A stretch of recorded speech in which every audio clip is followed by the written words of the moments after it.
And. So yeah, our speeches are cloaked with filler words. In normal conversation, it's okay, it's part of your life.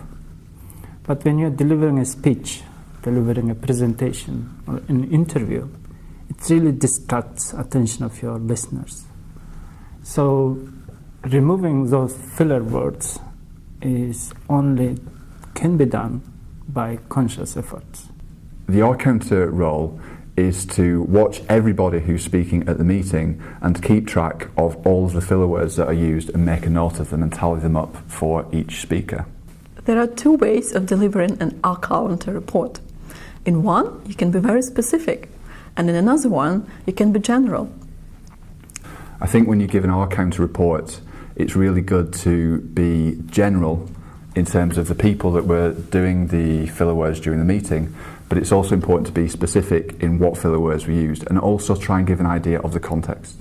A good R-counter should not simply note down how many R's, M's, yes. A, you said 25M, 72R. But they should also try and work out where a speaker is using them, because that is useful feedback for the speaker to be able to identify where they have a problem when they're speaking.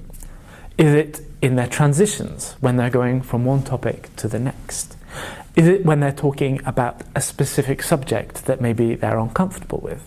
The context is really important, because if you know someone is using filler words at a specific point in their speech, if you are able to identify that, that can be really useful for the speaker, and it can also be a really good opportunity for the whole meeting to learn what causes people to use filler words. While explaining your role as an R-counter, give some tip to the audience how they should avoid filler words, and then follow up.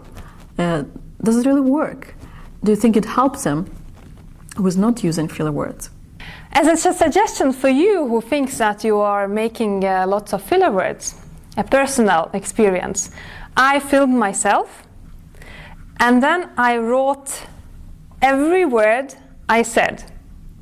I found out that I use so many ands, like every beginning of a sentence, and.